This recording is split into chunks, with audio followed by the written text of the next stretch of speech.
Dash Diva is going to get my money every time if they keep leveling up on the competition like this girl. I got the Chromagic line from Ulta for $20.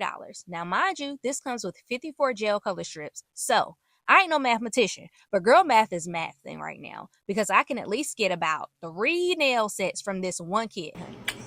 Spectacular. Give me 14 of them right now. You heard what he said, girl. So look, let's get into it. My nails are filed and prepped, and I do use the included alcohol pad to remove any dust, debris, oil, or anything else you got on your nail bed, honey. Next, I'm finding the right strip to fit my nail bed because apparently I got my fingers from my daddy and my nail beds are super wide. So my hack is to turn the nail strip around because I really don't know if there's a top or bottom for this, but I'm going to turn it around to see what best fits my nail bed. Remove the strip and then apply it to the nail bed and smooth down the sides. And then I cut the excess with a nail clipper. Now, these strips cannot be used as nail tips. These are polished strips.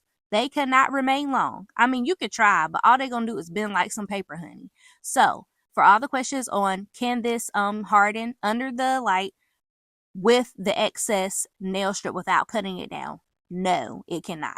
This is literally just polished to go on your actual nail bed. Now we just continue to apply the strips to your remaining amount of fingers that you may have because we practice inclusivity here. So I ain't going to assume nothing. And so here are some tips. Again, smooth the sides down. Push your cuticle and or that skin back a bit so that you can apply the nail strip completely to your bell nail. Blah, blah, blah, blah. Let me get it right, honey. To your bell. What? Ashley. To your bare nail bed so that it does not apply to any skin because guess what? It's gonna lift. And now you're just filing the excess so that the strip is even and flush to your actual nail. Okay? That's what I was just doing. Ooh, child. So now we're getting to the chrome. You need to remove the seal from around it and then lift the top off because I struggled a bit thinking it was a twist top and it is not a twist top. Pick up a small amount of powder. Not the booger sugar that your parents and them used to talk about back in the day, honey. This is the chrome powder, not the booger sugar. And apply it to the nail and rub it. And look at that magic. I mean, this is so satisfying.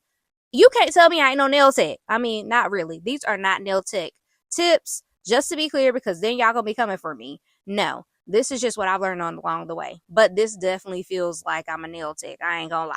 But look, y'all, seriously, this is definitely some DIY at home stuff. So again, any tips that I use, it may or may not work for you. So don't come for me. But, you know, I do have pretty sensitive skin. And so far, I have not had any irritations from any of these products. Once you chrome out your nails, honey, now we are needing to apply the gel top coat that comes in the kit. Now this, you need to follow the directions. Don't let it touch your skin because guess what? It can irritate you. So this is a tip. Don't let the polish touch your skin. I was very, very, very cautious about this because it can create an irritation and sensitivity to your skin. We don't want to be walking around here with the itchy fingers, okay? So please take your time. And the other tip is to make sure you cure it completely. It says 60 seconds, honey. I cured it, I don't know, maybe a minute or 30. Whatever. I cured it extra long. A few things I noticed about this line is that it is not as thick as the glaze strip. So if that's what you're looking for, it definitely is not as thick. And before you apply the chrome, the actual nail strip is a little bit stickier, okay? And that is so that you can apply the chrome so it can do its magic. So now we're at curing the nails. Like I told you, I cured it longer than 60 seconds and I do one hand, and then both thumbs. Here I'm just cleaning off some of the chrome powder that actually got on my fingertips, and that was again just for my purposes to try to eliminate any type of irritation. Another tip that's not really a pro tip, but I typically do my nails right before I go to bed to limit the amount of water and or oil exposure to my nails, giving them more time to, you know, marinate. And honey, look at the material. It is good.